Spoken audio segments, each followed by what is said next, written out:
Oimore nyikwara Mugiro kamana inyo kumketera Mugi TV ka wachako duogo kende chenro maro imore sani saa 3 mondo wanyisi gima osebedo ka dhi mbele pacho ka wantiere ka gi Belinda Dhiambo Nyarge Makala kaka jaloko marwa. Bang'e buch jopiny wabrugo mbaka gi Professor Adams Oloo, en jalony e weche mag siasa, to nitiere maliekore ling moro mantiere ni gin be mane gichano sirikal ma wantiere sani ni. Koro wabro penje ni to kane gichane ne giparo nang'o ng'ano ma manifesto mare onego beni tiyo to siasa makaluo koro dhi bedo nade. Timbe abro yie ni mondo migo simu kine kikachopo gimoro saa 4 abro keto namba mar simu e TV kanyo mondo koro imbigo simu mondo ipenje ane achiel ariyo adek mondo wago mbaka kaka joka ng'ato. Anto kaka pile nyinga Trevor Ombija, Jandingo Panga, Jonyakach Dendo Ombija Taya, Nyakwar Guok Kocha Pesa. Magi weche manyien ma wan go. Nimepoteza mama, nimepoteza kijana mdogo, nimepoteza kijana ya katikati ya form 1. Ji abich otho e masira mar sienyruok mar lowo e gweng' ma Kesaram mani Baringo County. Kiny tarik 8 dwe mar 8 wachiko ng'anyo mar tipo. Let the Gen Zs enjoy the resources of State House. We have ensured adequate deployment of security personnel. Kweth rowere osingo ng'anyo kiny ka obila to chiwo siem ne kweth machano kelo tulo. The 20 nominees are recommended for approval to take office and to reject the nomination of Stella Soi Langat. Stella Langat emorem yudo puoth mar komiti mar od bura e kind ji manyocho wal ne lemo mag tend migepe.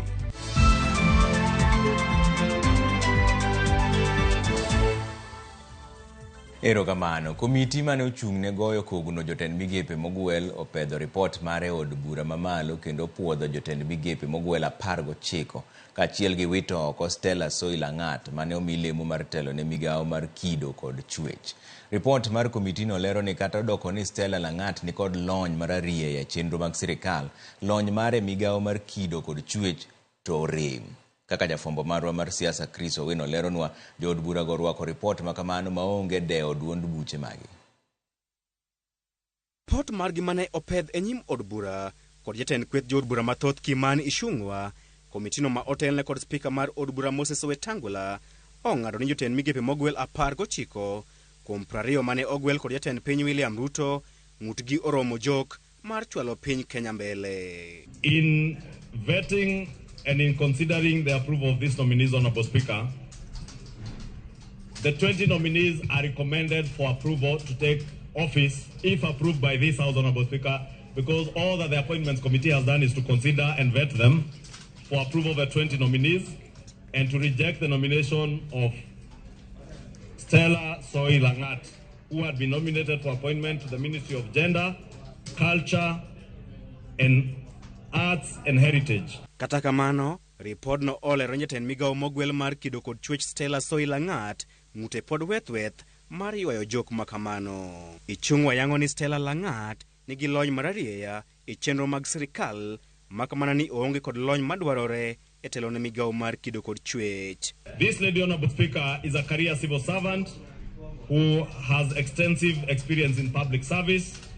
However, Honorable Speaker, she did not demonstrate adequate understanding of the docket to which she had been nominated, and the committee found her unsuitable for appointment to that docket. Kaka yo mar golo luoro kod kiawa ewi lony mag jotend migepe mogwel 19 mane komitino opuodho, Ichung'wa wacho ni negitimo nonro malong'o ewi tiegruok margi, chia margi kaachiel kod bidhruok margi. Jatend kweth jood bura manok Junet Mohamed oketo elela ni Wycliffe Oparanya kod Ali Hassan Joho ler Kapamba. Issues of drugs were raised about Hassan Ali Joho. The Minister for Interior by then, George Saitoti, came here and brought a report against him. Later, a report was brought to Parliament a week later that cleared it, Mr. Speaker. We looked into all those issues, Mr. Speaker, and we cleared all those people. Thoth jo od bura mane ogolo pachgi e od bura osiro lwedo gwelo mag jotend migepe 19 go kaachiel gi okang' mar rwako jotend migepe mag duond bura mar ODM e piny owacho mar Kenya Kwanza. I want to appreciate all the nominees, and I just want to tell them this. You come at a time when Kenyans felt those who have gone home became very proud never understood who was at the gate, never understood whether they have challenges. They are human beings. Learn to appreciate your team, starting from even your T-girl. I come from Laikipia, where in the past we have been having a lot of incidents of insecurity.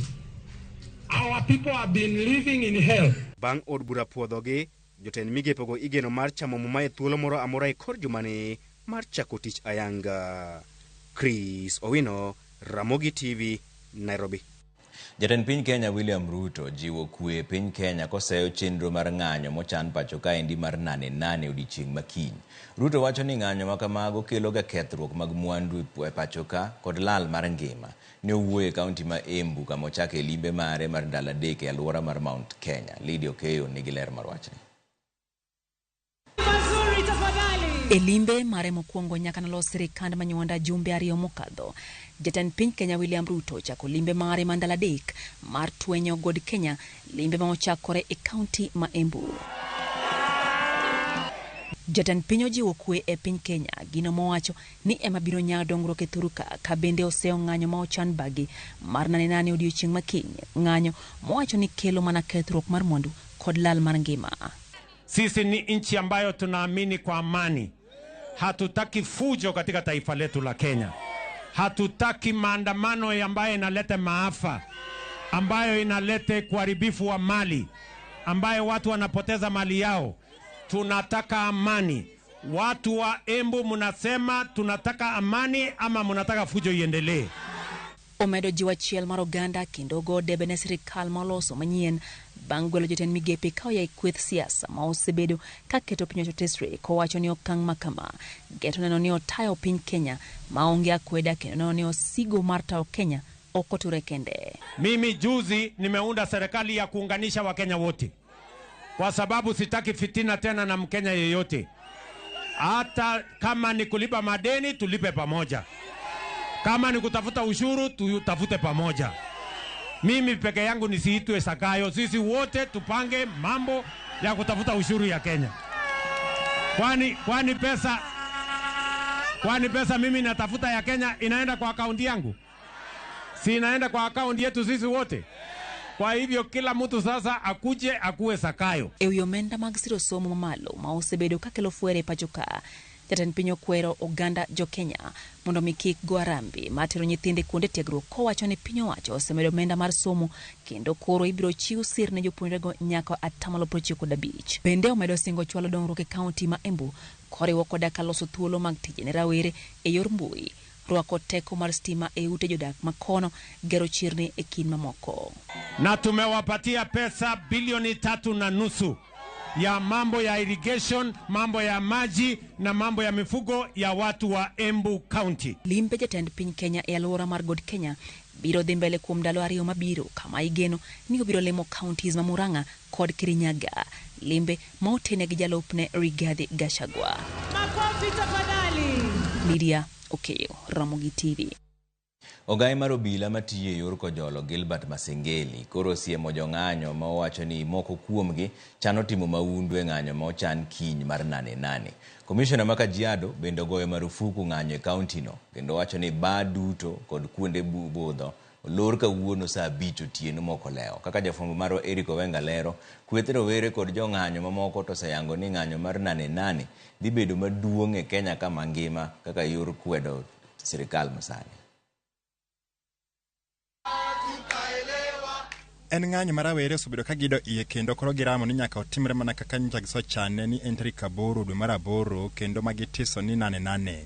Rawere kod kweth mamoko makendo ratiro mag oganda wacho ni ng'anyo mar 8 en magidhi timo mapek e Kenya mangima kendo odhi bedo mogik magitimo mar kwedo piny owacho. Kiny tarik 8 dwe mar 8 wachiko ng'anyo maratipo e dala mar Kenya ka kwa pingo sirikal mochungne gi migosi Ruto ni ji mang'eny mosenindo mosenegi e dala mar Nairobi ka, e dala mar Kisumo kacha, e dala mar Mombasa kacha, ni kiny wating bandera malo mar Kenya mondo wakwed Ruto.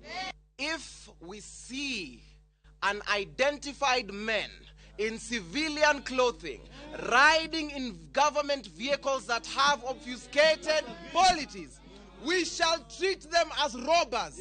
We shall treat them as thieves. Kwa hivyo kesho tutokelezeni. Kesho tarehe 8 mwezi wa 8. Kata kamano obila to koni gi ikore kendo chiwo siem ne jogo machano dhi ataro mar chike e kinde ng'anyogo. Jatend obila ma Kojolo Gilbert Masengeli wacho ni gisoyudo maling'ling nitie jonjore machano kelo tulo. Our intelligence report indicated that there are security threats to the country, with criminal planning to infiltrate tomorrow's demonstration and commit further crimes. In anticipation, we have ensured adequate deployment of security personnel. However, members of public are advised to take extra caution while in crowded areas. Good morning. Jotelo mag ODM e kaunti ma Nairobi bende owuok oko ka kwayo jolos ng'anyo mondo were kod chenro makamano kendo chiw thuolo ne jatend piny William Ruto mar tich bang' timo lokruok moko ma yande jopiny dwaro. Watoto wanaumia, vijana wanaumia, wazee wanaumia, wamama vile vile wanaumia. Hata sisi viongozi, nchi kibomoka, hatuna mahali tutakimbilia, tutabaki tu sisi wote kumia wote pamoja. Kwa hivyo naomba kwa nafasi hii, kesho wale wamepanga mambo ya 8-8, naomba wairishe hiyo 8-8, tumpe rais nafasi ya kufanya kazi, tuwapatie time wafanye kazi. Afadhali ametusikiza. Eng'anyo mosekalo obila kod jopiny osebedo karakore mapek, gino mabende oseweyo oganda mohew 50 ka wito ngimagi to mwandu buora okethore. The previous demonstrations have been hijacked by the opportunists and the hooligans who destroyed the properties of peaceful Kenyans, and those are the guys who intend to take maybe that opportunity to steal or destroy property. Commissioner ma Kajiado James Tari bende ogoyo marufuku ng'anyo e kaunti no kendo golo chik ni ba kod kuonde budho duto manie boma Kitengela olor kochopo saa 5 mar otieno ma kawuono. Tumejipanga kama security sector. In event kama hiyo 8 kutakuwa na maandamano, kindly we are ready to also make sure that the highway, the Namanga highway, is cleared. Now also nobody loots the shop. So let's assure that nobody also is going to lose the property. Letu sio kupinga maandamano, letu ni kulinda Kitengela yetu, Kajiado yetu na taifa letu la Kenya. Yorok mapek koro wiye limbe mokalo e kindo bila kod jong'anyo dichi makiny seche ma jatend bila mathuru ka Gilbert Masengeli koro ramo ne ko bi yie mondo jonjore odonjre e chenro mar ng'anyo no. Eric Owenga, Ramogi TV, Nairobi. Moko kuom rowere mag duond bura mar KANU mawuok e kaunti ma Kisumo kwayo sirikal mondo kiny oyiene rowere mag Gen Z odonje kar jot mar jatend piny ka omigi arita makare kinde ma gibiro dhi nyime kod ng'anyo margi mar 8-8. Giyango ni mano biro miyo Gen Z thuolo mar chwalo dwaro gi achiel kachiel ne sirikal. E thuolo no bende gijiwo Gen Z mondo kiny ong'any gi kwe moko rocho chenro mag ji mapile ka pile. 8-8 is here with us, so I propose government to look at coming up with something like that, 8-8. Let the Gen Zs enjoy the resources of State House. Unyamigi gimoro gicham, gibiye station kanyo, they can show their identification as a Kenyan. Mondo wa ensure ni jogo mabiro kanyo, gibiro to put up suggestions manyakonyowa, but not to destroy country has taken years to build. Serikal okawe atuo nikech kitambo wawuok oko, kitambo mine wuok oko kamano en hinyruok. Yudo kiwuok nyithindi bende wuok ang' igoni simu ni nathini onegi. To de wakwaye sirikal nyithindo gin jomiwinjo, gikawe Gen Z gi gibede go piny kaka wambe wa jomadongo wanyabet gi Gen Z gi bua winjre. We are learning at a loss. Ayawan onge imora mor madhi ketho ngama plan ketho biashara mar ng'ato madongo guns. Le kaka Gen Z ok wadhi ketho business mar ng'ata, we will be peaceful, demonstrating to at least the government to what we want. Luoro to medore ni tungni madhi nyime moko kuom pinje nyalo rocho weche mag ohala kod tudruok kendo thiro uchumi magikone nyalo medo pek mar ngima. Tulo mokel kod ng'anyo mar jopiny makwedo sirikal osenenore pinje kaka Nigeria, Uganda, Bangladesh, Ingereza, Kenya e kind mamoko bende. Kaka George Bati leronwa, jolony koni jotend pinje nyaka koro nen mariek eka kwe nyalo bet. Kaluwore ni e kinde kampen motelo ne yiero mokalo medruok e nengo mwandu ne itudo kod lweny e kind Russia kod Ukraine. Luoro nitie ni humbe lwenje kod tungni mamedo nenore e pinje mopogore opogore kidek medo kelo pek ne uchumi mar piny mangima. Jalony e weche mag tudruok pinje maoko kendo japuonj e mbalariany ma Nairobi James Oranga lero ni ng'ikruok e weche mag wuoth e kind pinje ma ikelo kod luoro biro thiro ohala kendo kelo pek ne uchumi. Nitie pinje makedo malaro resources, nitie pinje makedo malarore e yore mag din. Tungni katimore e piny to piny dhi marach yore mang'eny. Mokwongo ji ok nyal dhi wuothe kidwa wuok ka idhi e piny machielo simo ka tungni ng'eny koro chiro ni nyaka piny bed gi utulivu ka ji nyalo travel. Ka un joma tegemea pinje moko ni import gik moko from there kata ku import chiemo kata goods mutiyogo ka tungni ng'eny bro chuno ni mondo importation ko bende koro oweyo kata un joma uso utimo ohala gi pinje moko maoko tutero bidha kuro ka tungni ng'eny dwani mondo koro mano bende otimang'o uchungo. Tungni ka ng'eny kata mano thurwa ka dukni te iloro. Okay, joma dhi ohala ok nyal dhi ohala, joma dhi somo ok nyal dhi somo. Koro ka tungni ng'eny to initially piny biro at a standstill. Oranga koni gima osekelo pek en ni jotend pinje osedino itgi ne dwach jopiny kendo pogo mwandu e yor akwede tim manyayo sigu. Sani tungni ng'eny nikech joma rito piny mang'eny, jo sirikal mang'eny gin joma onge haki. Omiyo ka ji onge haki to chuno oganda ni koro nyaka dhi ukaw haki no gi thuon. Mani gima kelo tungni. Ing'e ni pinywa ka ng'ato biro jatelo maduong' to gima okwongo timo ni mondo joge modhi malo to joma moko to diyo piny. Mani gima kelo sigu, e gima kelo nyiego, e gima kelo tungni mag piny. To jopiny to nikod ting' mane e reso chumi e pinje ma giwuoke. Kaka joma yiero joma telonwa nikech shida matimore ni wan kaka joma yiero joma telonwa nikech pinje mang'eny kata na Kenya ka wan piny mar demokrasi. Joma telonwa wan ema wayierogi. To wan ema seche mwayiero wayiro ji mwang'e maber ni kwaseyiero to ok dhi ritowa maber. Karo seche makoro kendo gichako dwanyore kanyo kendo wan makoro wachako kelo tungni.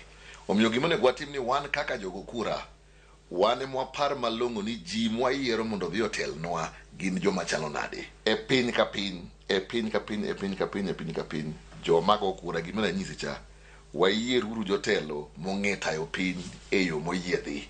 Nyaka gie sani pinje ma apaka mar tungni oselimo ting'o Kenya, Uganda, Nigeria, Bangladesh, Ingereza, kalweny e kind Israel kod kweth mar Hamas, bende en yambe nyakoi mayiengo chumi mar piny mangima.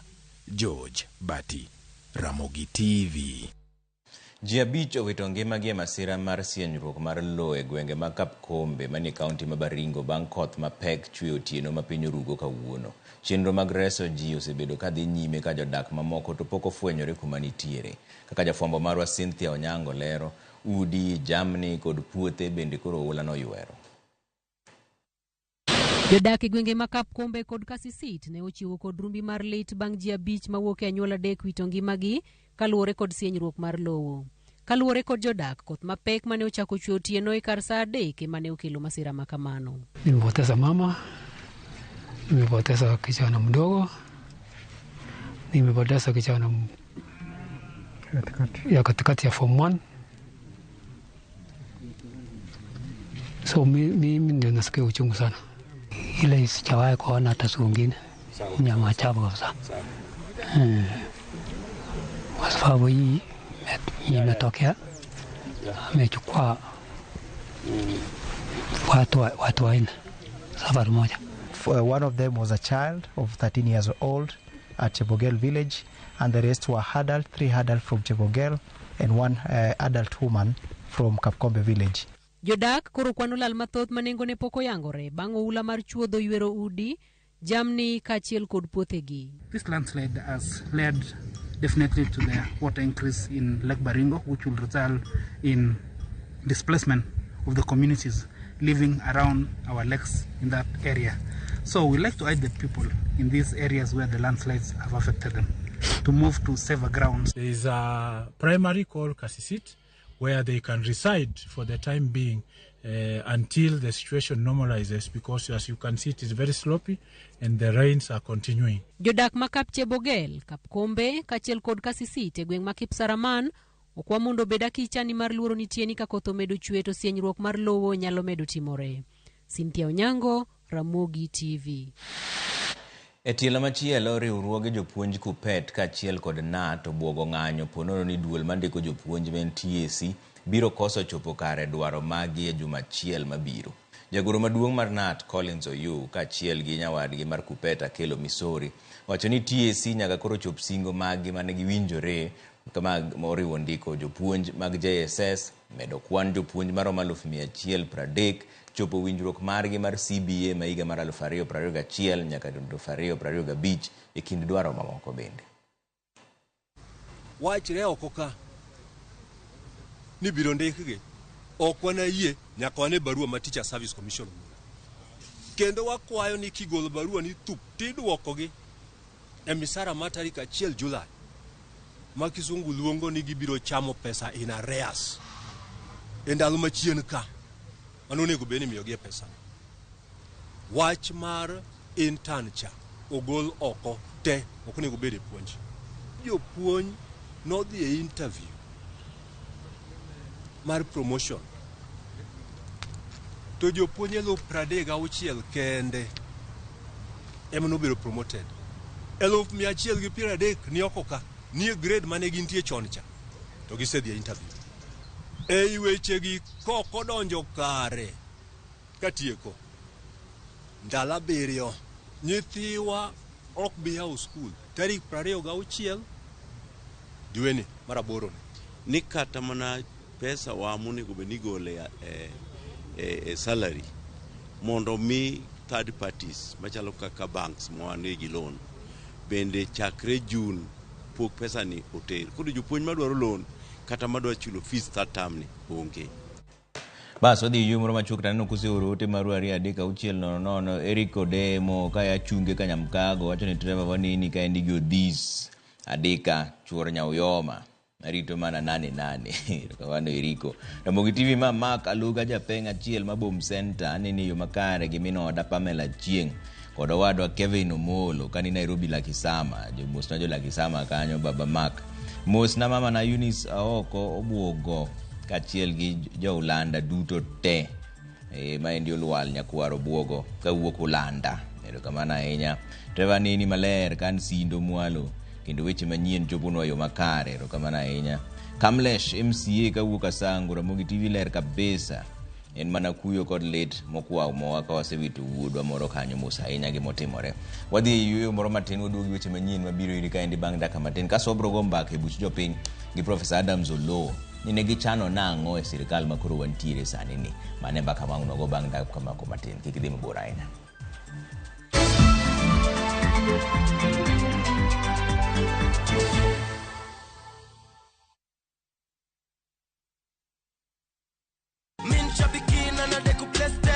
Jackpot ilikuwa ni timu 15 na Mungu akasaidia nikapata 13. Hii pesa ambaye nimeshida nitaklia madeni zangu na still niongeze stock kidogo. Shabeki imenisort. Bonuses nazo ni no.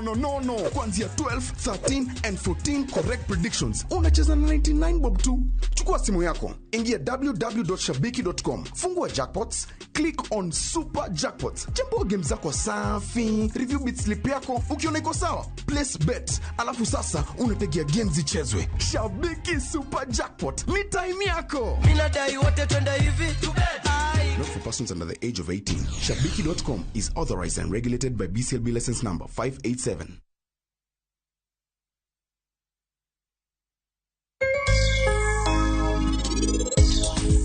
Mama maher ok bi wuoyo kodi. En mama ma nonyuola to en mama ma bathe.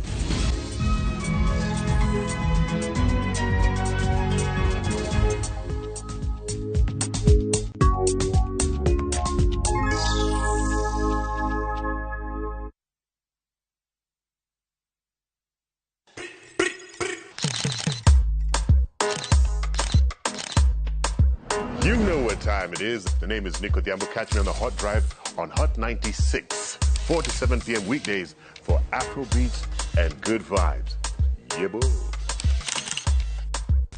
Hot 96.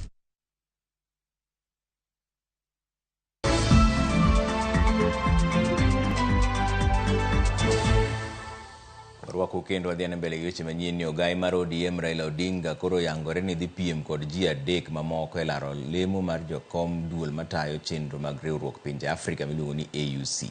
Duol mochung' ne tayo yiero no oyango ni giyudo nyinge ji 4 mag jok ma olap dhogi ndong' ne lemo mar bedo jakom mar AUC. Walter Nyambaga miwa ler mar wachni. Piem mapek motiep koro yangore ni dhi twere kang'none e kind ji 4 mawuok e pinje mag Afrika ma ugwe ne laro lemo mag kuku mag duol matayo chenro mag riwruok mag pinje mag Afrika AUC. Ma bang' duol mochung' ne tayo yiero mag AUC yango ni oseyudo nyinge ji 4 madhi laro lemo mag jakom kanyo uting'o Anil Kumar Singh Gayan mawuok e piny Mauritius. Anil Kumar Singh osebedo jatend migawo mar weche ma oko ne piny Mauritius kuom higni 3 e kind lemo mamoko. Anil nyocha chwalo nyinge ne lemono tarik 2 dwe mar 8 2024. E duolno yango ni oyudo nying mar Muhammad Ali Yusuf tarik 2 dwe mar 8 2024. Muhammad Ali wuok e piny mar Djibouti e lony mare. Muhammad osetiyo kaka jatend migawo mar weche ma oko e higa mar 2005 nyaka sani.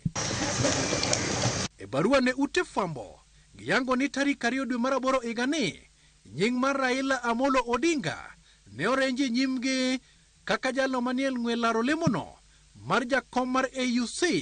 Odinga mawuok e piny Kenya osebedo prime minister man kod teko e piny Kenya, lemo mamoko mag telo e Kenya kod bedo jambete moyiedhi ne chenro mag gedo kod dongruok e pinje mag Afrika.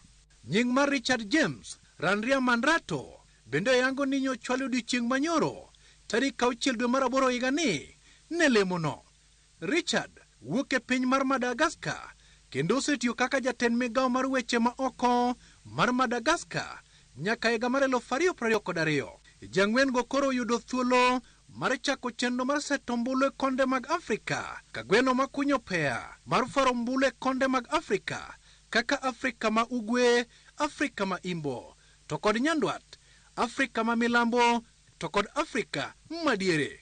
Penjo moko osebedo kaludo i jo Kenya bang' jalar komno mawuok e pinyno mar Djibouti Muhammad Ali Yusuf nyotimo limbe pacho ka kendo lero ni omanyo sir lwedo kawuok kuom jatend piny William Ruto. Muhammad Yusuf nyoromo kod jatend migawo mar weche ma oko Musalia Mudavadi mosebedo kaseto ombulu ne Odinga.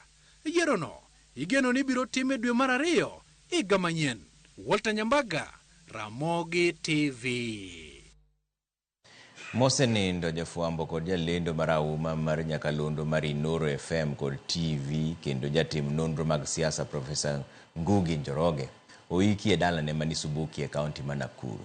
Osiepe jo siasa kod jofwambo wetene mawuok e kambi mar Royal Media ka ne oriwore kod familia mare goyo ne oriti. Director mar nyakalondo mag Royal Media Services Fred Afune, elo jakom kambi mar Royal Media Dr. SK Masharia, jalup jakom Gadhoni Masharia kod jata tije maduong' Wachira Waruru oparo Njoroge kaka jatich mane tiyo matek kendo jal mane tayo kambi no e rang'iny mamalo.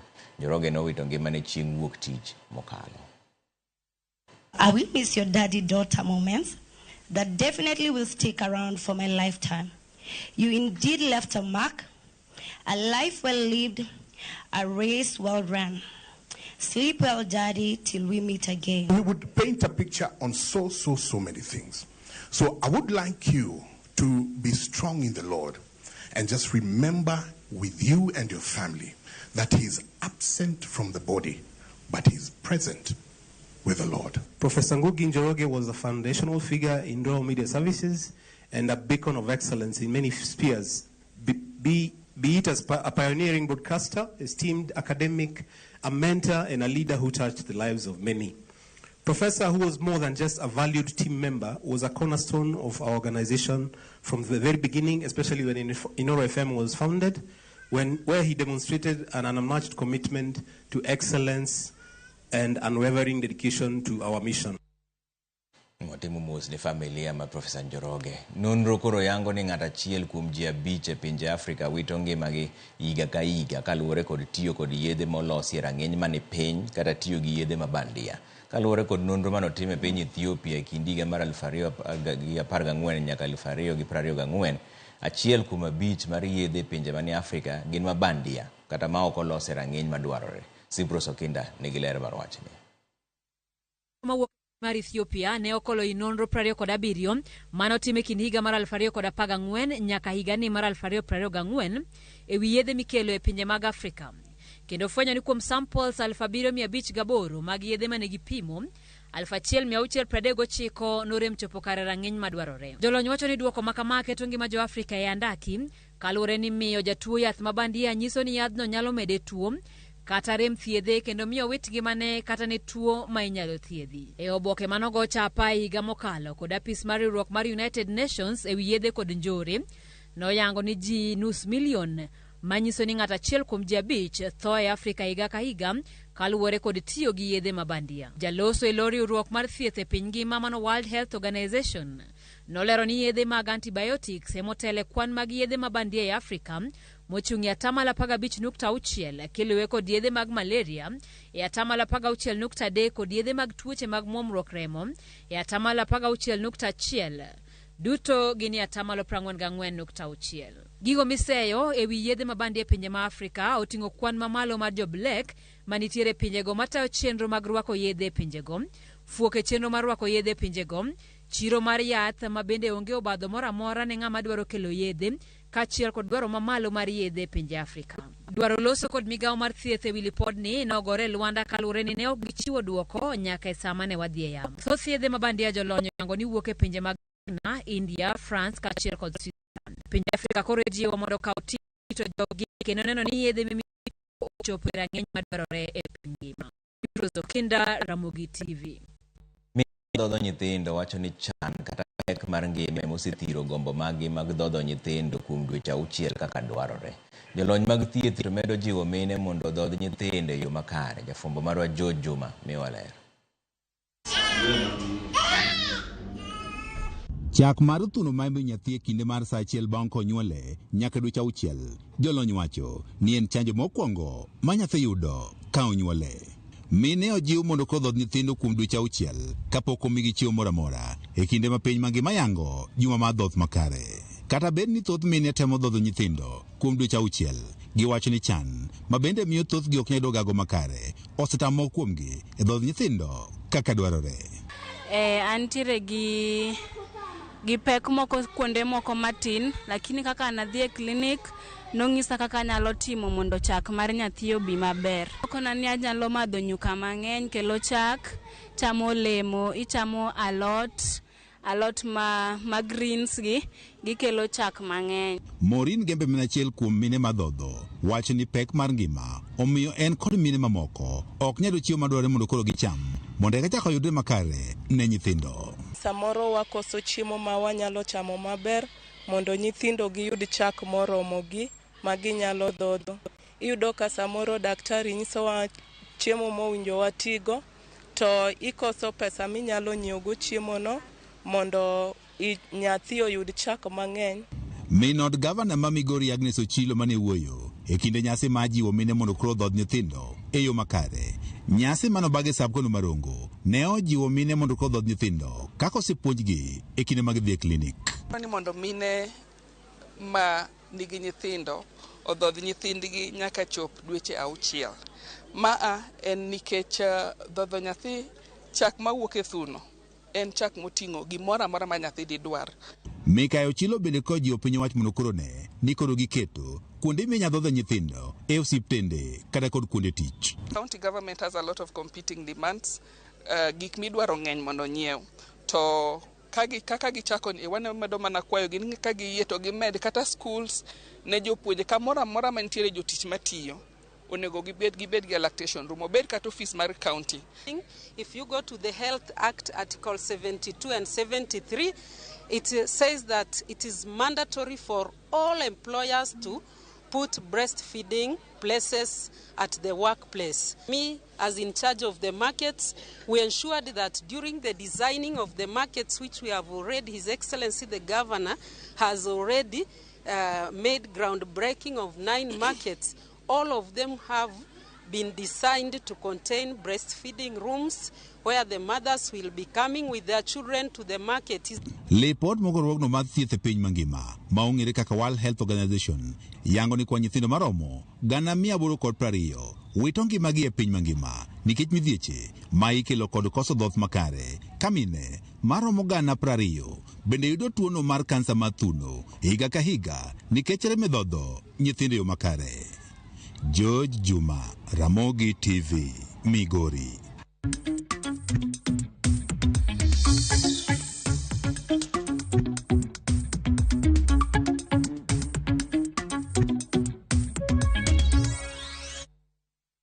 Kapok wadonjo e weche mag ohala taneno ka koro sani jatend piny Kenya osego chapa moyiedhi kata gazet notice mar ndiko jotend migepe duto manopuodhi gi od bura mamalo osendigi ka endigi te. Aneno ka gindiki Kithure Gini nitie ka Rosalinda Soipan Tuya 19 go te. Ma endi oboke moyiedhi kata Kenya Gazette Notice ma en chik manyiso ni jatend piny Kenya kosego chapa kama nyiso ni koro jotend migepe manopuodhi gi od bura go te koro chako tich ayanga kiny saa 3 wang'e gichamo muma kar jot mar jatend piny Kenya. Mane gimodonjo irwa ka sani. To wadonjo ne weche mag ohala kod ni jopur niang' ni kod fuong'ruok kaluwore gi nengo niang' ma sirikal olando mondo tigo de dweni mar 8.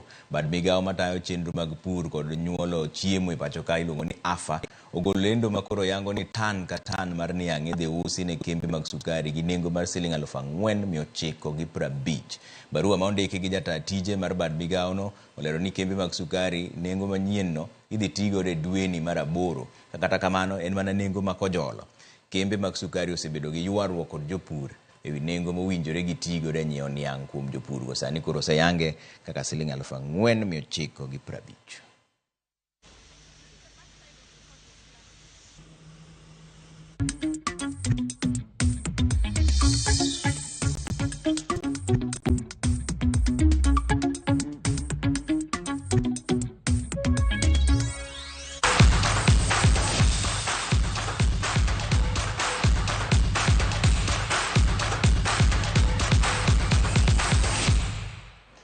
Wadonjo ne weche mag tuke ka endi ni kambi mar goyo punda mar Shabiki.com oketo koke winjruok mar siro tielo mar 5 mar Rashid Abdalla Super Cup e sir mabiro muonyo omenda maromo siling $2.5 Kane gilose nyasi manobagi e boma ma Nairobi ka apisa mag Shabiki.com olero ni tuke mag Rashid Abdalla Super Cup biro kelo kanyakla johera mag tuke gi kambi mar Shabiki gi e kor gwenge. Ka Rashid Abdalla wuon masiro tuke go to wacho ni tuke go maiga ni dhi bedo rang'iny mamalo nikech sir makoro yudo kwa kuom Shabiki.com.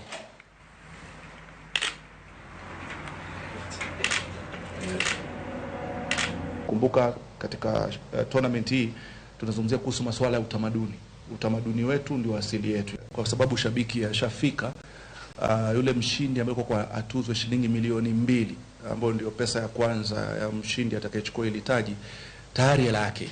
Kwa sababu kama tushapata 2.5 inamaanisha Shabiki watasema hii tunaizungumzia kama. Tuendelee tu kufanya hivyo na sisi tulivyosema tunaanza na Coast Mombasa na tutaenda Nyanza, tutaenda upande wa Nyeri, tutazunguka nchi mzima. You ask why is Shabiki here with the Rashid Abdalla Super Cup? It is because it is on its 5th edition. We have not had any controversy around accountability. When you put together a tournament, you're able to get sponsors to come through for you. You're able to be accountable, and the community is feeling the impact of what you're doing. Then it is very easy for other sponsors to still come on board. Jaloch midila mar Silva e piny ngima Emmanuel Wanyonyi kawuono donjo nus final mar mita 800 en kod nyawadgi Wycliffe Kinyamal bang' timo maber e piem ma kawuono. Wanyonyi notieke thuolo mar 2 ka Kinyamal notieke thuolo mar 5 e piem mar mita 5,000. Jo Kenya Edwin Kurgat, Jacob Krop kod Ronald Kwemoy duto notimo maber modonjo final mar piem makamano. Kramer and that third spot. Oh, Viva Italia. Takasino is big. Bunch of guys with a chance. There is a fall. Our 5,000 has become an 8th running strong. That's Haymans, and a crash has taken down 4 athletes. There's carnage behind them. The Kenyan gets free, both Kenyans. Graham Blanks is going to make it through. All the top 8. Aim yangu ilikuwa ni kuingia top 3 ndio at least niingie hiyo semis. Twende tukifika tutakapoenda semis on Thursday tena tungangane tuende final. Hiti ya kwanza haijakuwa rahisi kwa msukumano kwa vile kila mtu alikuwa ametarajia ima lap za mwisho, so kulikuwa na msukumano, timing ya kila mtu ilikuwa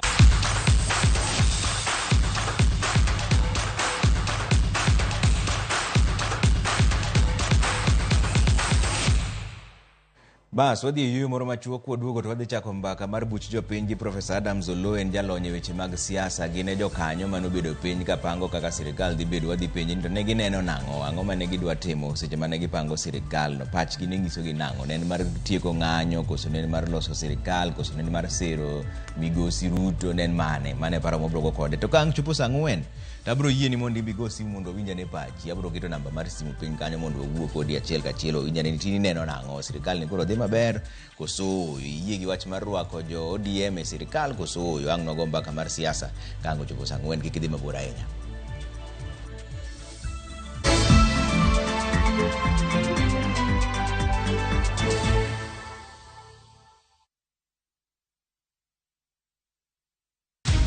Many have been lured into jobs abroad, only to end up in perpetual suffering.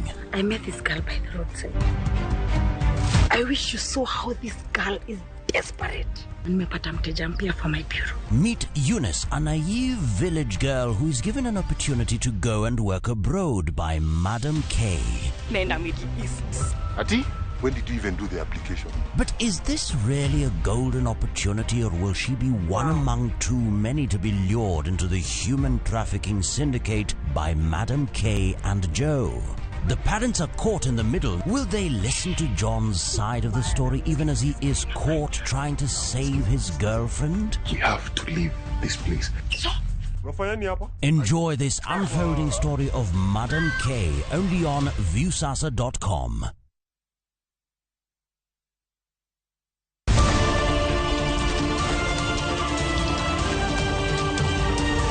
Koru torugi mage. Weche manyien. To chuny mbaka en nyiero, ywak kod muodo lak. Matwak kod duond jopiny. Nyakora mogia jong machiegni neno weche manyien. Ma en rupiny kod mbaka oromo e Ramogi TV.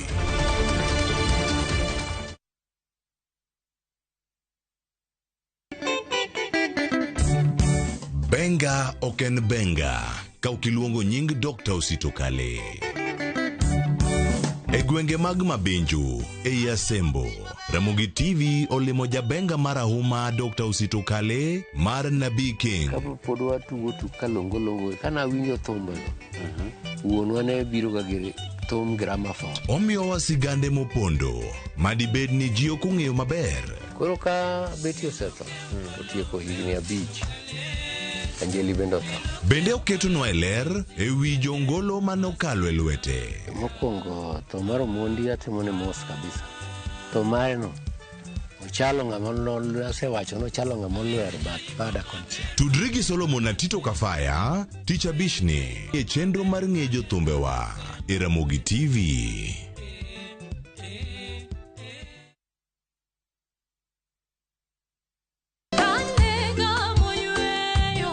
Fweny ngima maber e wach Nyasaye kanyakla gi wende majiwo chuny ahinya e Injili ngima. Chieng' ngeso ka ngeso kochakore saa 2 okinyi e Ramogi TV wamiyi sabato maler kendo mamalo moloyo kod wende mamoro chuny moa kuom jothum mihero kendo gi jokwath mapacho ka. Nyasaye wuoyo kodi kendo wuoyo koda ni kik iluor gimoro nikech an kodi. Sabato E Injili ngima ngeso ka ngeso chakre saa 2 okinyi e Ramogi TV.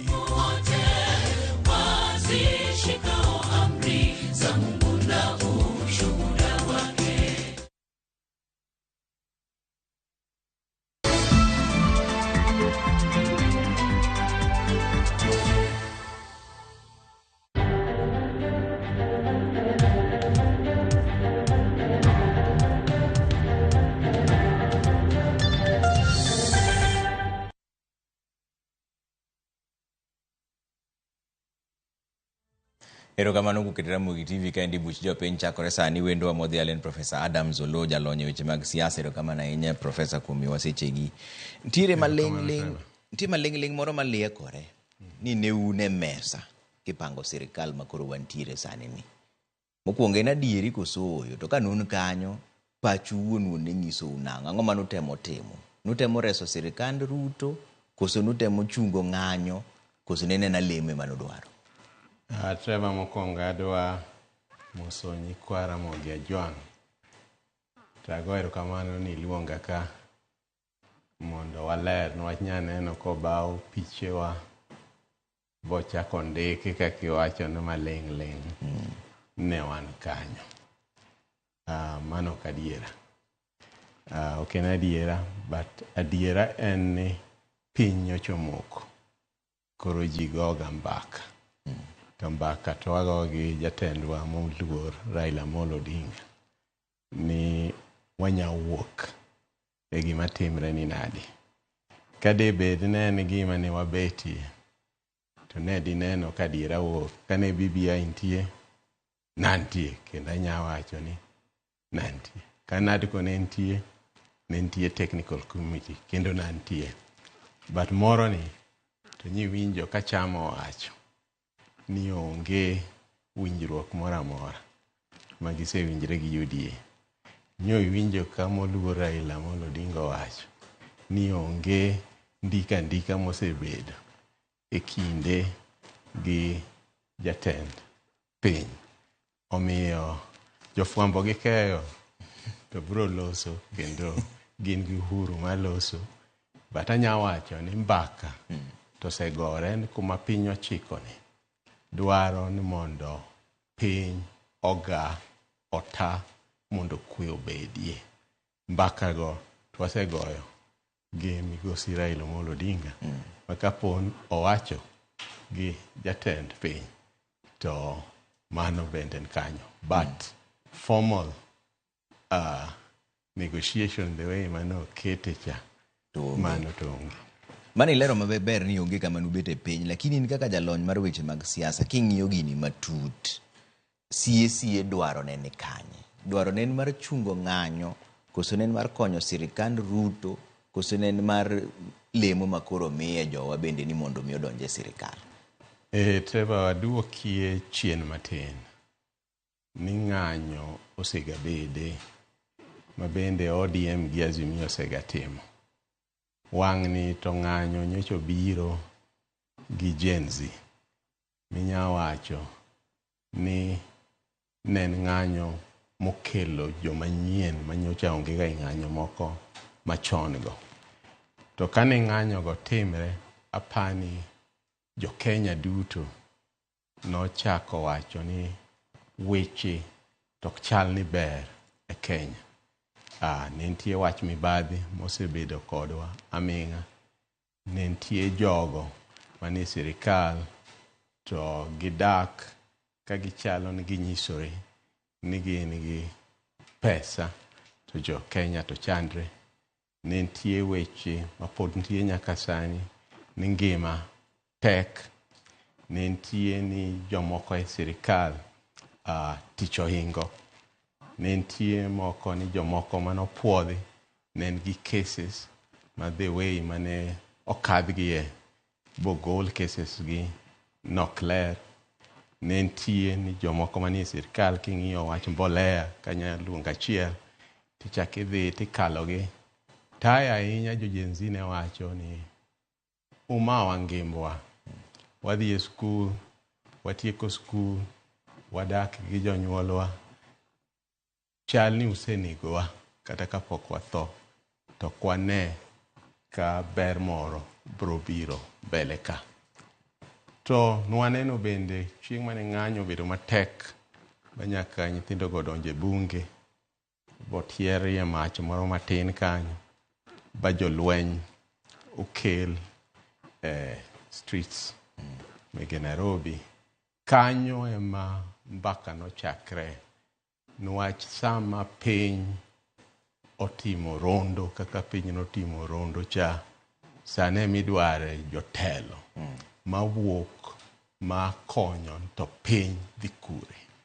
Koro mbaka mane wagoyo gi maluor Raila Amolo Odinga ni kaka jatelo mong'e kendo nyaka pinje maoko makoro dwadhi nyaka telo ni Afrika to piny miae wang' sani ni kaka ong'ei kaka jatelo ing'amo bedo gi sinani, ing'amo sebedo gi kinda, ing'amo sebedo jatelo ma jachir. Sani ema Kenya ywak dwa mondo telo onyisi. To kanyo ema nowuok bodhi owacho. Nokwongo luonge ni we need a dialogue. Tayo owacho ni dialogue en mar ji ariyo. Tayo ochako luongo chama to dhi owacho ni we need a people's convention. Ma jopiny obiro, ma jopiny wacho ni magi e gik machandowa. To kane jatend piny owinjo kaka oloso, jatend piny ema nobiro bowacho.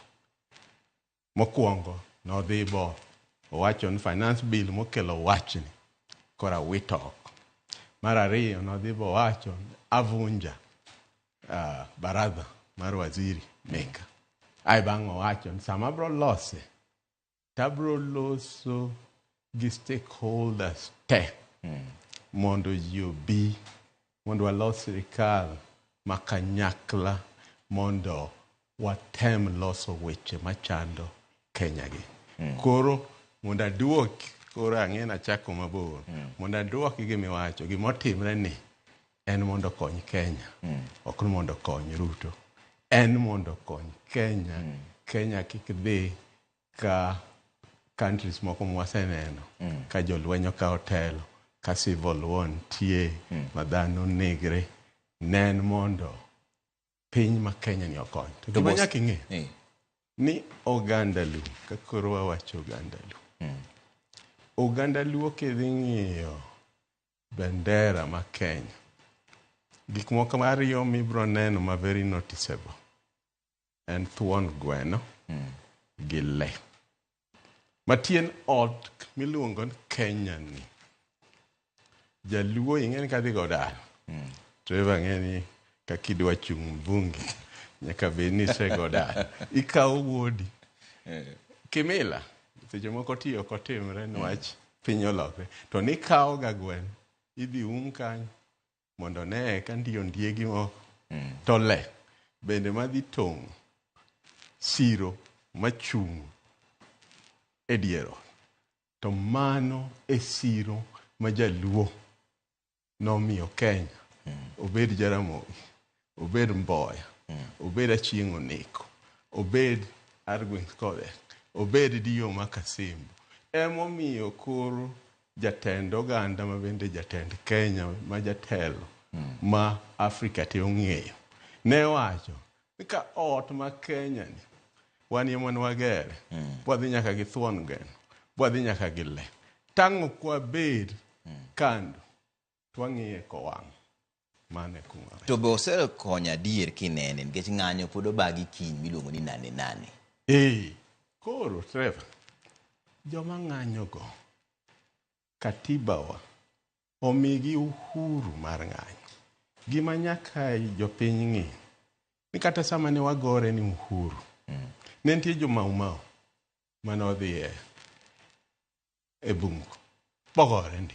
To sama ne jo Mau gore e bungu no, ne nitie jomoko mar Kenya African Union mane oro petitions, mane oro memoranda, mane loso gi colonial secretary, matieni weche ga dhi ga kanyakla. Kidhi e second liberation, Ne nitie kendo underground movement. Ne nitie mwa Kenya, ne nitie February 12 movement, ne nitie February 18 movement. Gin the underground.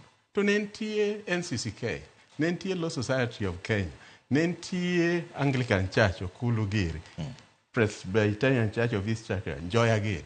Ma bende ne wacho ni wan to kwa dhi underground, wan waloso malo. Omiyo kata sani koro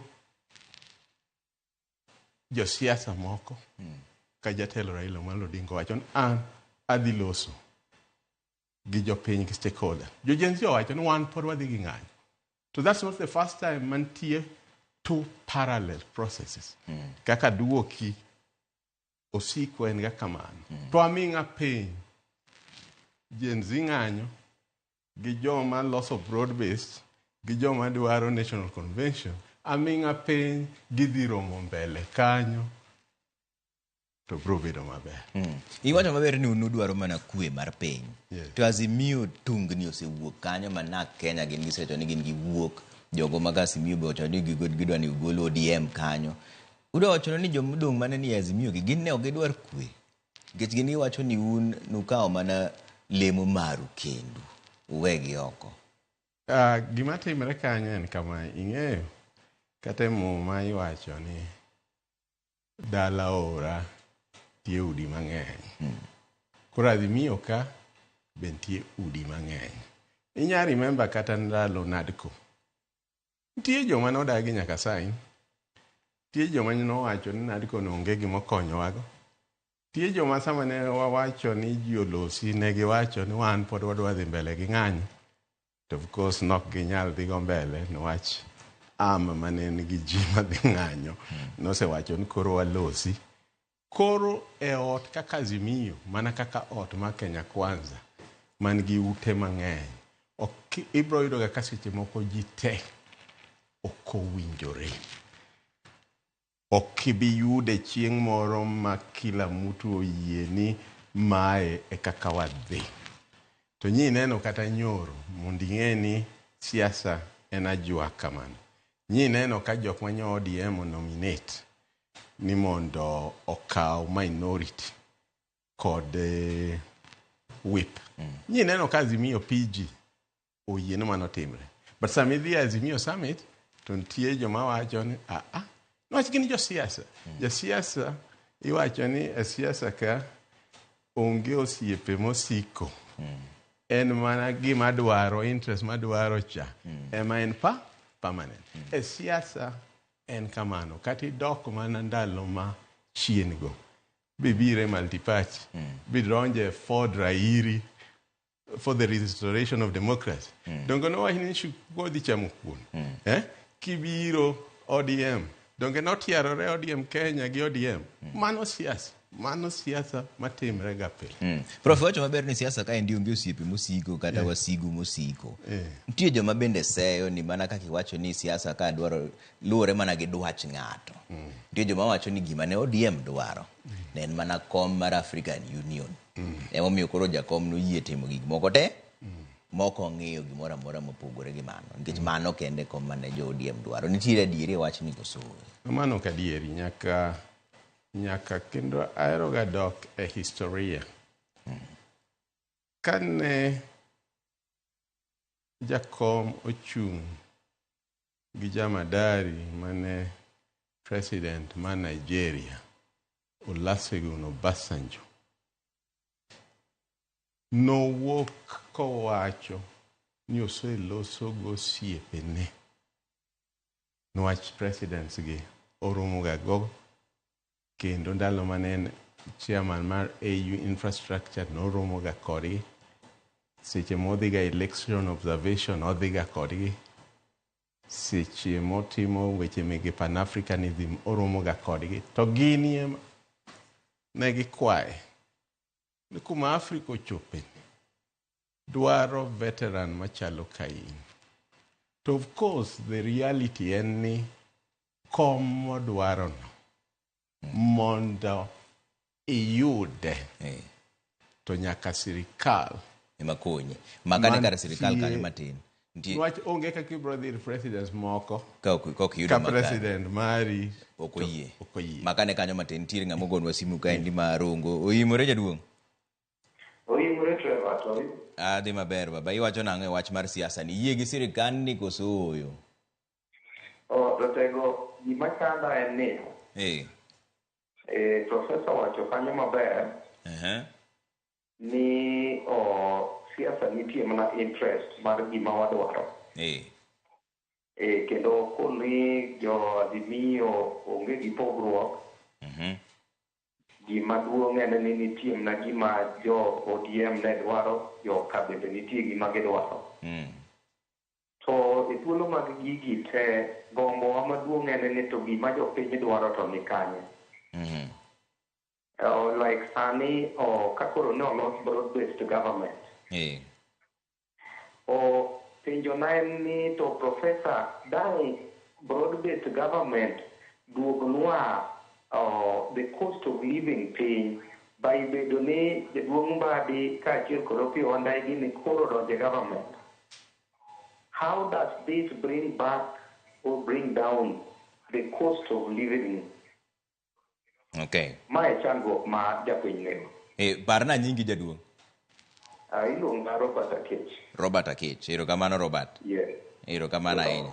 Haya. Robert Akech wabro duokono matin. Jamuroni moro bende nitiere kanyo, jaduong' oimore.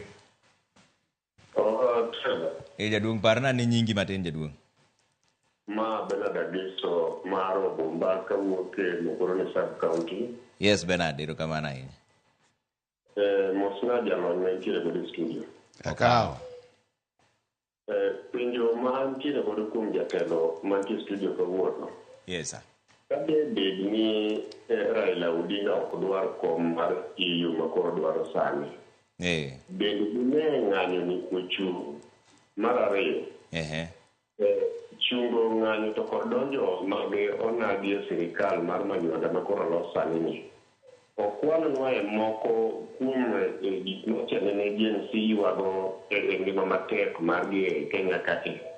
Gik madonjo gi sirikal, okwanonwa moko madonjo gi sirikal gikelo ne GNC nikech kata obedo ni gidonjo sirikal to rawere moko ok orwak e telo mantiere e sirikal mar manywanda moyie sani. Okwanonwa moko madonjo gi sirikal gikelo mapiyo kaka nyalre nikech GNC to pod ochano ng'anyo e Kenya ka. Erokamano. Erokamano ahinya Bernard. Ntiere Oguda bende ntiere line. Oguda oimore. Basi wuok je yen dugu tijino wino gude marge kono serko bata denal masipi. Trevor, ima penjo Adam Tulo. Yes. Nitiere jowa manokuongo dhi to ne jo-ODM ne gogi ni ne gin andhoke. Koro gidhi ma giyudo gi kocha. Siasa mar jogo to chalo nadi to ka duogo e weche mag uchumi. Bade oyier kar pesa ma magi gin jowa madongo mane ntiere ODM koni to ng'anene. Wuodo ma siaya ma Ogudia bende oyier kar teko to magi e gik ariyo motegno kabisa matayo uchumi mar Kenya.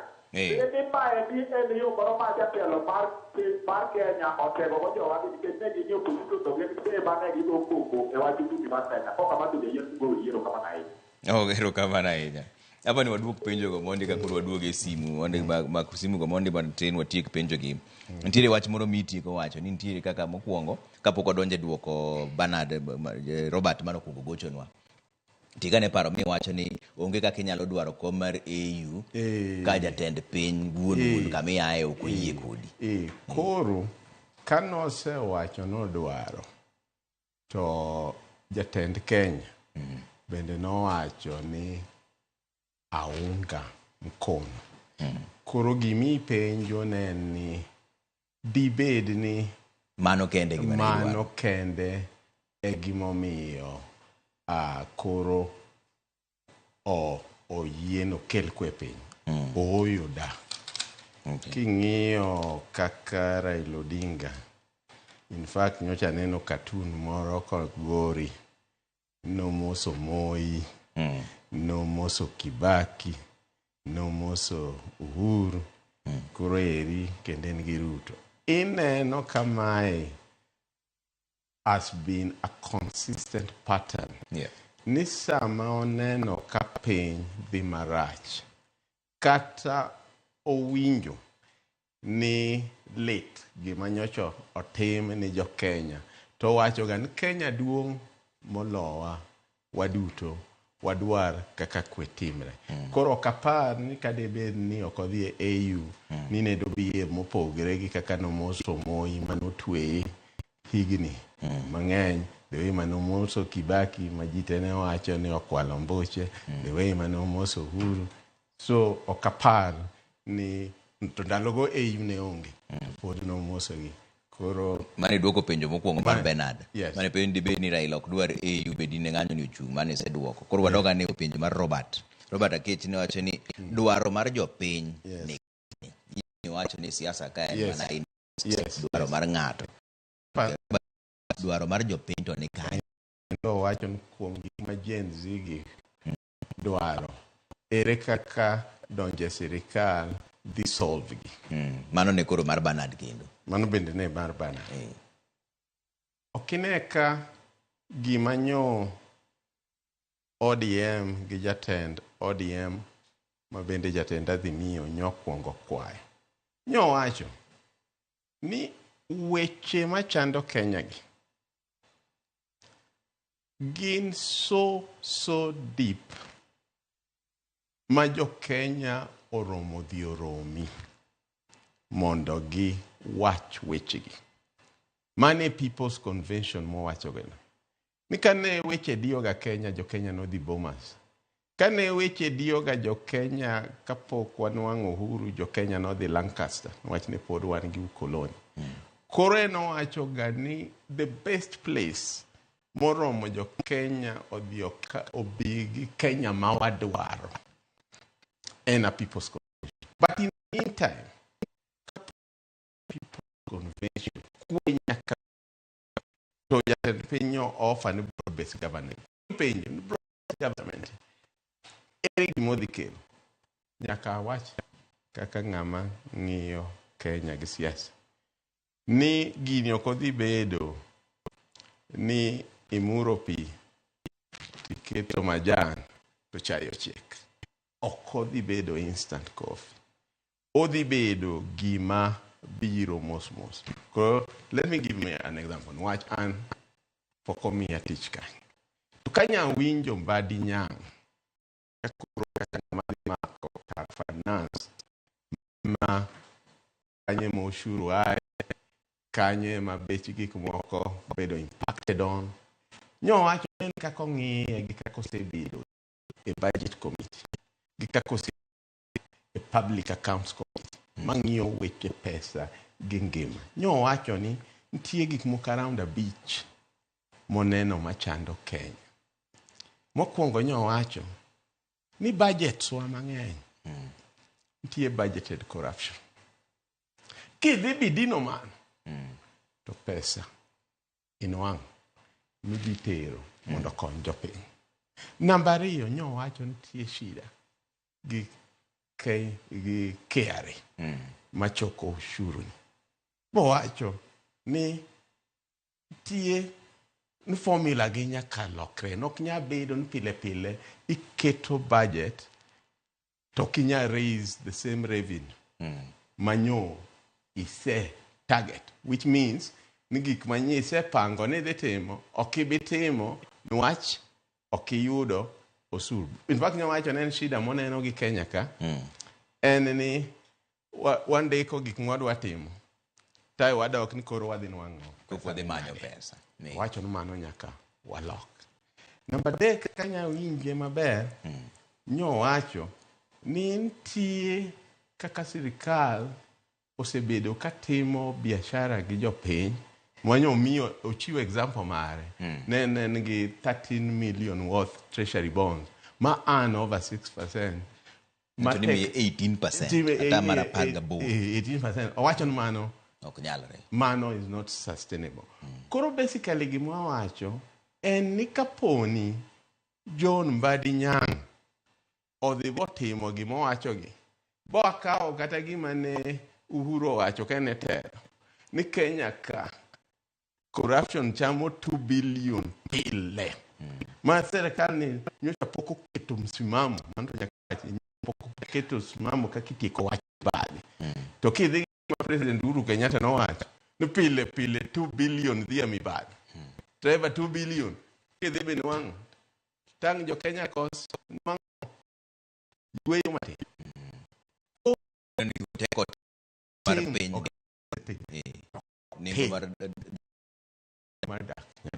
Okay. But wacho ni dwa mano bi chako mar dwaro ni kanye to nyalo duoko nengo mar piny ni kanye. Bernard je sirikal ne dhi konyo gi gik mane Gen Z dwaro nade, mano be pane se duoko moro kuongi. Ogada wacho ni joma nokuongo dhi magi oyudgi ka gisedonje sirikal kocha. Siasa gi koro dhi chalo nade. In fact no I ni okay. E Kenya ka apane na article 4 wacho ni wan multi-party democracy matieni oyieni bede chama midwaro makendo ji oyieri. Kendo katiba mar 2010 nochako medo gimoro ni kineno ka chama gi te okmori to dhi chung as independent. Matieni samani chung gi chama ni idhi ikao sadgi irwako, ikao gutigi irwako, ikao machungwa gi inyodho. Wajo finyo wacho ni in marwa waketi nwachi in marwa. To chama chalo club, en gi rules ne mag donjo, en gi rules ne samin kanyo. Chalo mana kaka citizen ka okanya biro kokiluonga, okanya wacho no Trevor ni ang'eyo kawuona ni madwa dhi wacho gi jopiny. Oknya kiluonga kora kabi. Koro ema chama ne wacho. Ndalo cha president ne poko wacho wach broad based government. Kila chama ne kore. To katiba bende nyiso ni ng'ato ka oneno no kowinjire gi chama ne bo pledge loyalty to chama moro. To mano nyiso no weyo chama ni. Ema ne jo ODM wacho ni wan okwadagi ni dhi los gi UDA, okwadagi ni dhi los gi president. To kineno ni machungwa chasa ni kechni, kineno ka wacha koro rachni mara tong' cha maber, kineno ko gutwa ni koro okromi malong', to wenwa idhi kocha aidogir jopiny. Ni nanga mane uyiera gocha. Omamo ne wacho ga ni nanga mar Ford ni jilare ma ng'ato yeche koni. Ka nanga mar ODM chakro ni rachni. To doga ir jopiny. Tirwak mara tong'. Ting'is gi manyo chutera gocha. Koro kamoro. Koro yiera uru ni wach sirikal dhi kelo nu ma yiera uru iratong'. To koro sani pogruok ni ka. Pogruok sani nitie. Pogruok nitie ni sani. President samanyo koro wach ochope hahe. Nyo wacho na dhi loso gi chama te, adhi loso gi stakeholders te, monda los sirikal mokelo ji kanyakla. Nyo wacho ni koro onge ni jo chama na kende matiyogo nwach weche mwachopegi omako Kenya te nyocho dwa. Miyo piny owang' omiyo kila ng'ato adhi losogo moyie to bi to yudo ka ODM gi jatende bende wacho ni piny duong' sani koro wayie mondo wati kanyakla wakony piny nwach piny ni duong' oingo ODM, duong' oingo UDA, duong' oingo Jubilee, duong' oingo. Koro pogruok sani en telo mar ODM. Pogruok ok ni ODM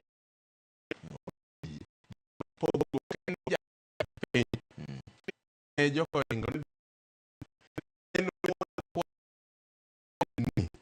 chuodho ni mondo wayore uru kanyakla to jomoko gi oyie ni wayore uru kanyakla. Ma be kuma Oguda bene ne wacho nikech kata kawuono jatend piny no wacho ni ano ka biye ni ko an kenda miluonga ni Zakayo ka koren ka usuru ko bitene ka to kanyo be mokete mbade Oguda ne penjo ni to bin ru tego jodi mondo ka tiwegi gi wich liye umbe biro ka to gini koro tamu iwinjo siasa kaka let's say ni mbadi nyango dhika to nwango ni kai lokro ma jogi gole ga gogi moko dwadi ochako nwang ni kai kambini gi kambini no waiver ogin orumo ben gini malo to otwete no Kenya onge ngamo chune no odonge sirikal ka dongo ok to wacho ni ne konyo to gitamo atiyo kendgi girgi no wangiyo moro machiel makoro mano okeno mtego moro siasa to mtego ng'enye inie manyaka idwar ga kigolo mtego moketni ntiere jomoko mabe wacho ni donjo kanyo nen mar thulo ko jalup jatend Kenya miluongo ni Rigathi Gachagua jomo ywak ahinya iwinjo Trevor jalup jatelo wone mano wacho ni oketo mtego to bende king'iyo shida ma jalup jatelo nwang' oko ayodiem king'iyo Mount Kenya ne kanyo winjo gik manyo Mwangi Kiunjuri wacho kanyo chi winjo gik manyo cha Moses Kuria wacho kanyo chi winjo gik ma Kimani Ichung'wa wacho kanyo chi neno kaka Oriembe Malala kanyo chi neno ndalo mane Duale otuone ndek ami kanyo ODM donje naye mano donge joma gore yigi kucha ODM onge kanyo to kigo turubin mbele ka nitie joma ne nigi geno ni higa mar 2027 2027 ODM pod gichung' motegno ka kedo gi jatend piny Kenya masani men Rigathi men William Ruto sani koro makoro utiyo kanyakla ni dhi bedo nang'o mbele ka kung'iye donge kata ng'en siasa ni ang'isi siasa najua donge ng'eyo ne nitie ga KANU NDP Corporation banyaka majo bed banyaka Moi odhi bo igno kila kitu bo weyo ji mane wacho ni araero wadhiure nomination bo wacho nanu ure madwa donge nodar gi jogete mane siasa ODM pod keto wang'e okombe Jeffard maka wuok koma be koro gonwa simu ka ndio winyane Jeffard wacho nang'o Jeffard oimore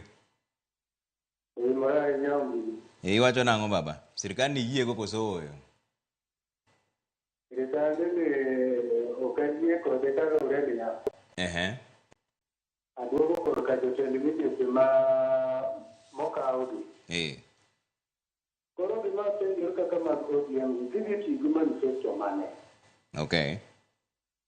manifesto man ka gidhi tiyogo alafu kendo goma dundo penjo to korka Gachagua ko chande awinjo ka nitie kaka nogayno konyalo yudo thuolo kaka onyalo wuoyo gi jok moko kaka Kalonzo gi Luigi Rwambalo to konyalo wuoyo kodgi nyalo moro nitie monyalo wuoyo kodgi e thuolo erokamano maniwuoyo kodgi koda koro Gachagua kanyalo riwore gi Kalonzo Musyoka nitiere ng'at machielo kende simu George oimore baba ipimo nang'o jaduong' ang'eni kanyo maler kabisa erokamano George an gima penjo niya dine bed ni wadhi kocha moponi jakom ok ong'eyo dine wach ni wanamdoke koso nang'o anya pimo gi mag nguna ndalo man nguna na jakom to dhi kocha nowachi ni nguna mpogowa ma ok nguna Mombasa koro ineno sani Kenya ka nitie machamo gi ji itiyo mana kodwa ni koro sani wuondowa ni wadhi kod sirikal to nitie jomochiemo kanyo koro ineno simba na mano aya an mosebedi kitimogi jensi onge ga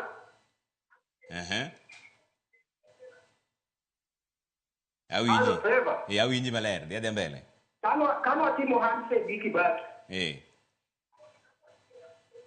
Nije dio. Okay. Watimo handshake go nije dio. Negin mana die. Kama watimo Ruto, dio. Jogo nyisani moriere mondo wabed ka wan ok kudwa ni gisani mbele. Mondo mondo we TV kanyo ni kiani ni jikonyo sirikal. Ito ni konyo sirikal mara. Okay. Ero kamano George. Anda la bira mo gidani chieng moro an wach moko mo di wana wacho ni kiani sani ni Ruto ler kata ma Ruto to mbele kuji no wach na mo kata no le. Otima ngo timo mo ngi ko le fan. Okay. Awinji maler. Ero kamano nendo maber. Aya, koro wachaka gi Jeffard mane ni Homa Bay. Wacho ni manifesto mane makoro dhi tiyo sani.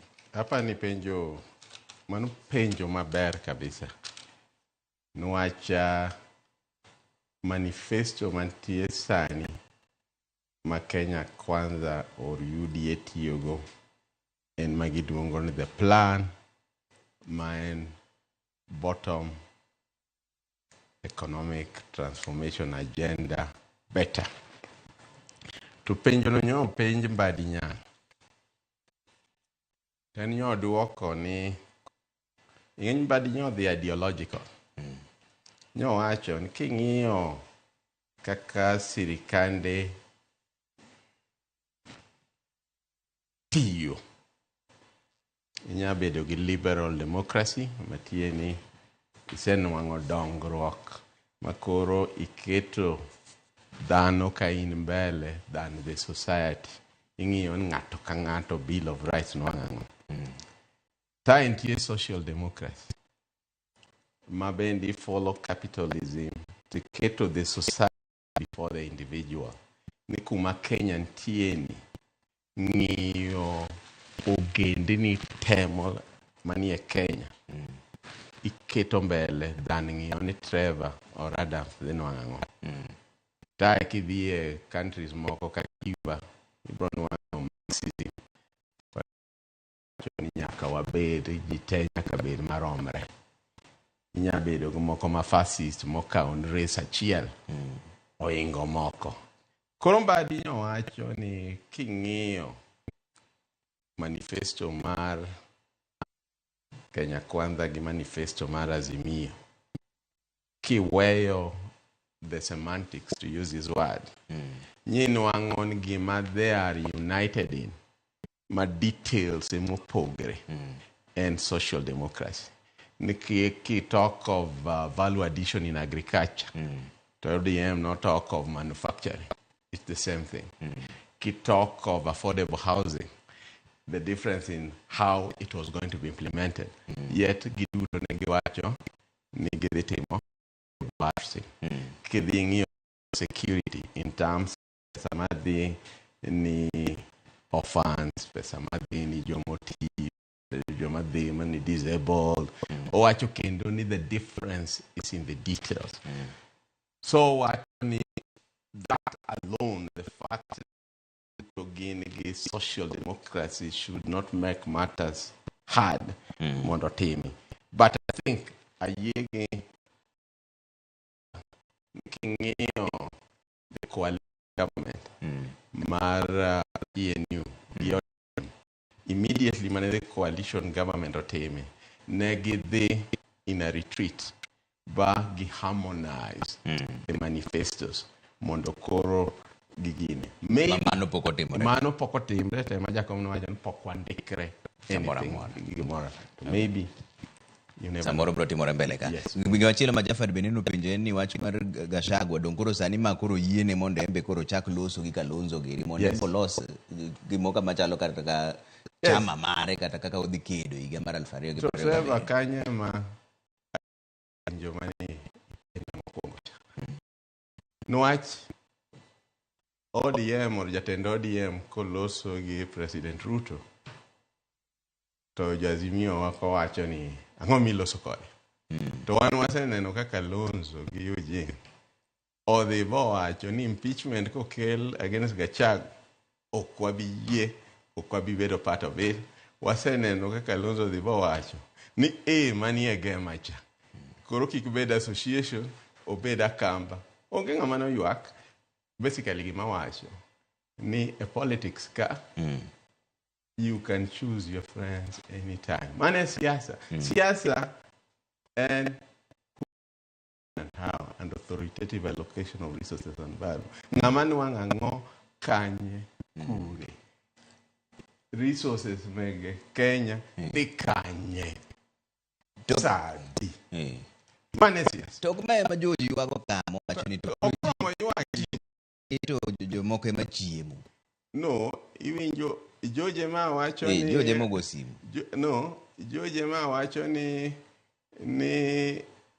handshake no bede migona and whatever. Iwinjo epatika. Kadam Solo ok mor gigi mara Ilodingo tim. Gigi ma ODM tim. Okotwe Adam Solo. Donge chama ng'eny. DMDG, ntie chama cha kazi. Kokimor gi chama. Momi one multi-party democracy. Nika handshake ma ODM gi jatend gi osegati mondo giok mori. Okochuni bet kanyo. Donge dhi join chama mo. Ji adi moseweyo bodhi. Ochieng' chande ni MDG manya neno kata kochuko. Mane multi-party. To be majojo medo ka ni sani kuro bedo ni kanyo. Be awache ni ni mi babi puro kai. Donga wacho chuni ozorot. Wacho ni opulence nyochenge. Ta wacho numano egima badi gimo donjo gi. Owacho ni gidhi loso. Tema doga wacho to kan gi kotama. Tawe. Okay. Mane momiyo leaders ma principals resign ga. Jaramogi no resign, ko Dagi ni wachkani. Matiba no resign, Nyachai no resign. Mane principal leadership kineno kokti ti resign. Kuri di temo konyo to gido karet. Kakuru watigo professor joma chungi go kibaji ni bin chama ni kuro donje sirikal di bedo nango higa mara 2027 tendo DM dhi chalo nango wan komane kaka joka luo iwacho ni nango kawuono.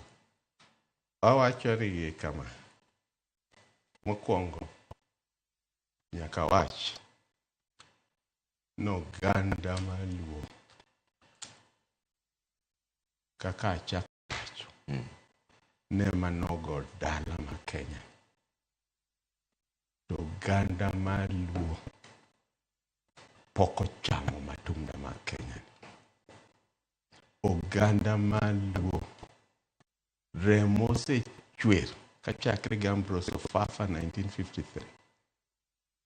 kabire Mboya kego Dhiambo 1969 kabire Yongeli kabire Robert Ouko kabire Mbai ngedi proti wachamo ni owa bonde los Ouko gobunde wach netemo explain kaka telo wacho lokon wasunge basunge yie ni manga mawiele musando ne kai katemo make sure ni IT mege IBC oti baby pendo ne kai remb luo ose chwere pinyni tani gima wacho ni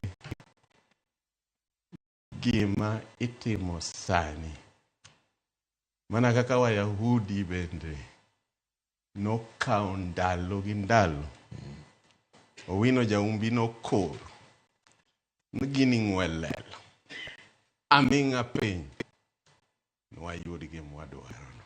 Okay. Mani gima nyiso iro kamano Professor Adam Solo jalo nyeche mag siasa iro kamana inya kuom miwa sechegi mane kama we chenro mar buch jopiny Professor wacho ni kikubedi gi kibaji mora mora mbele bro bedo maber kituma na Nyasaye mbele kamano mane kama we chenro marwa kawantire kagi Belinda Dhiambo nyarge makala kaka iloko marwa ndo kaka pile nyinga Trevor Ombija jandengo panga jonyakach dendo Ombija taila nyakuwa ruguo kocha pesa uneni maber jokama